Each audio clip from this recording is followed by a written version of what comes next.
Assalamualaikum. Hai kawan-kawan, saya Naimi Flangkara. Sabar. Tunggu. Jangan pergi bawah. Sabar dulu. Sabar. Sabar dulu. Ini baru nak tengah. Okey. Mesti awak tanya ni, kenapa saya suruh awak tunggu? Okey. Jawapannya senang. Apa dia? Saya nak bagi tahu kalau awak ada nak belajar tulisan Jawi ke apa, atau ada mata pelajaran macam PAI menggunakan tulisan Jawi biasanya untuk tingkatan dengan sekolah rendah.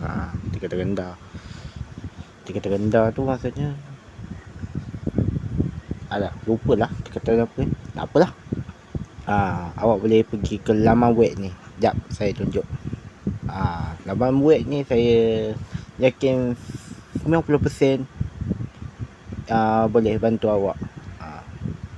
Tapi tak pasti adakah dia selamat atau tidak. Tapi semoga bermanfaat lah. Okey, jap kita tunjuk. 1 hour later. Baiklah, inilah laman web dia. Nama dia Jawi Makmur. Awak boleh tulis cari dekat Google. Baik.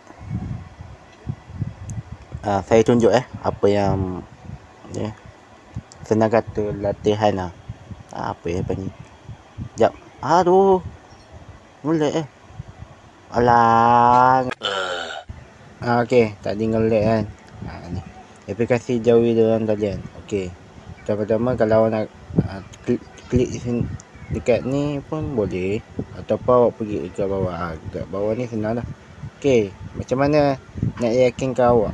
Okey, yang ni nak yakinkan apa? Dia macam ni awak tulis apa benda. Contohnya Assalamualaikum. Biasanya orang yang Assalamualaikum jadi susah. Kalau nak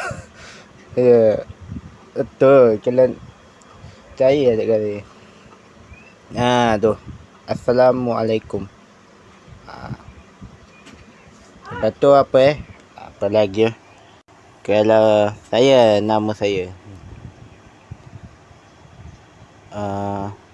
Naimi Flangkara. Okey, kita pergi tulisan Jawi ni. Tak silap Pahang yang buat ni.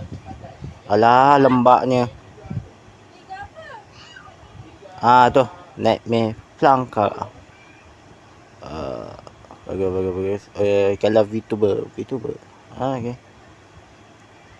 Contoh macam tulisan Rumi yang tulisan Jawi yang awak tak faham, awak boleh pergi kat sini.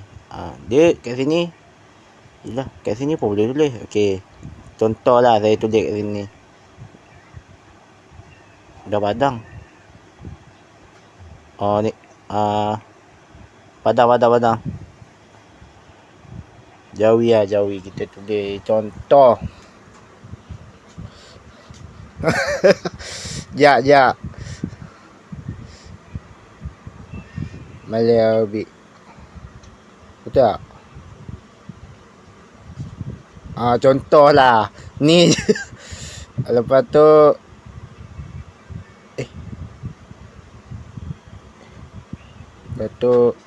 tak ada kat sini salin je. Tak apalah. Ataupun macam ni Aduh, dah kena ni.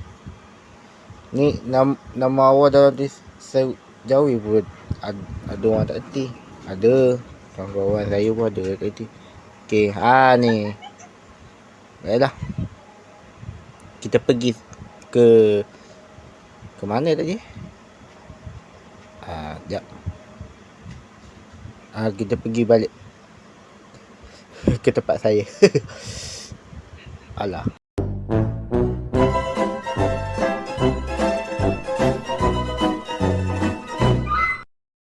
Baiklah, cukup sampai di situ saja. Jadi itulah, semoga bermanfaat untuk awak belajar bagi sekolah rendah ke apa ke. Berusaha sungguh-sungguh Zaman sekarang kan dah moden. Zaman dulu susah sikit. Jadi aduh, susah nak cakap lah. Tak apalah. Semoga kita berjumpa lagi ya. Selamat tinggal. Mari. Ya.